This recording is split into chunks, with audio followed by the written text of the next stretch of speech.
Hey everybody, hope you're doing well today. Do you ever feel like there's something that you would like to see changed in your husband or wife? Something that they're doing that bugs you or annoys you and you wish they would change. In fact, maybe you've taken some steps to change them yourself. Maybe what you're doing is focusing so much on your partner's imperfections that you're not checking or examining your own.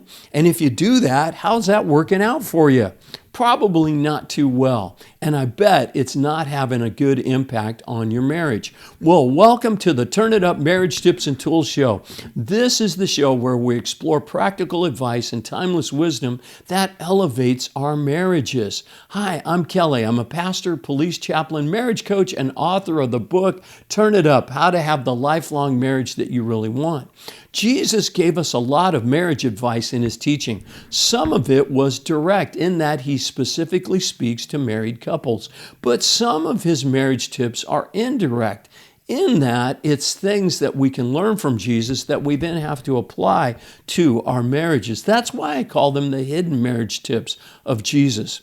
Well, today we're going to look at Matthew chapter 7, verse 3 through 5. Jesus addresses a common pitfall that can hinder all of our marriages.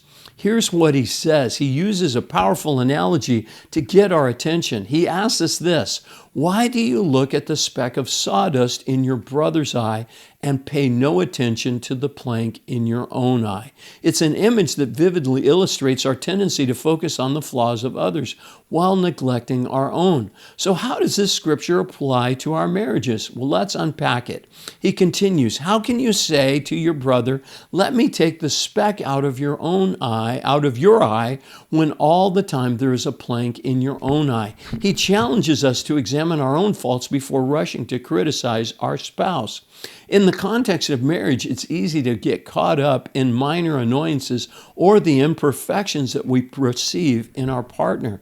We may be quick to point out their habits, communication style, or idiosyncrasies, often forgetting that we ourselves are far from perfect or flawless. Jesus calls us hypocrites for doing this, saying, you hypocrite, first take the plank out of your own eye, and then you will see clearly to remove the speck from your brother's eye. He reminds us that we must address our own shortcomings before attempting to correct or change our husband or wife. This teaching holds a profound lesson for our marriages. It calls us to engage in self-reflection and personal growth rather than fixating on our partner's faults. When we invest time in recognizing and in improving our own weaknesses, we become better equipped to approach our spouse with humility and understanding. So, how can we practically apply this teaching in our marriages? Here are a few suggestions to consider. First is self-reflection. Regularly set aside time to evaluate your own attitude, behaviors, and communication patterns. Be honest with yourself and identify areas where you can grow and evolve.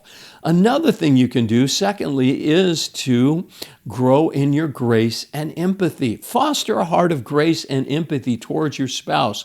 Remember that they too are imperfect individuals on a journey of growth. One way to do that is to remind yourself that you're broken and have issues and struggles and things that annoy them. Then, with that, you can give grace to them. And empathy means putting yourself in their shoes and thinking about how they think and feel and experience the world. What is their perspective? Third, open communication. Instead of immediately pointing out your partner's flaws, create a safe space for open and honest dialogue. Seek to understand their perspective and express your concerns without judgment. And by the way, if they're doing something that really bugs you, simply make a request. You don't need to point out the fact that they have this problem and this flaw and issue or whatever, but just simply say, would you please? And then let that be enough to address the issue. Fourthly, though, is focus and encourage and do things that will help you grow personally. Engage in personal growth activities such as books, seminars, podcasts, videos, or getting coaching. By investing in your own development, you will become a positive influence and role model for your spouse. As I wrap this up, let's bear in mind the profound truth conveyed in Matthew 7, 3 through 5.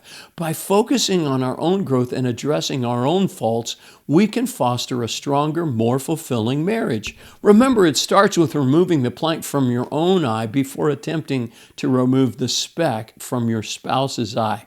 Well, thank you for joining me on this episode of the Turn It Up Marriage Tips and Tools Show. I hope this scripture has provided valuable insights and encourages you to approach your marriage with humility and grace. Remember, as we strive to build stronger and healthier marriages, let's keep in mind the words of Jesus in Matthew chapter 7, verses 3 through 5. By focusing on self-improvement and addressing our own flaws before trying to correct our spouse, we create an atmosphere of understanding, growth, and love within our marriage. For more on this topic, I suggest you get a copy of my book, Turn It Up, How to Have a Lifelong Marriage That You Really Want. I'm offering it at an unbeatable 75% discount. Just go to turnitup.coach/75. For less than the price of a cup of coffee, you can transform your marriage. Well, that's all for today's episode of the Turn It Up Marriage Tips and Tools Show. I hope you found these insights helpful in your journey and helpful as you journey to a stronger marriage. Join me next time for another episode filled with practical advice. Until then, keep turning it up. That's it for today. God bless you. Bye-bye.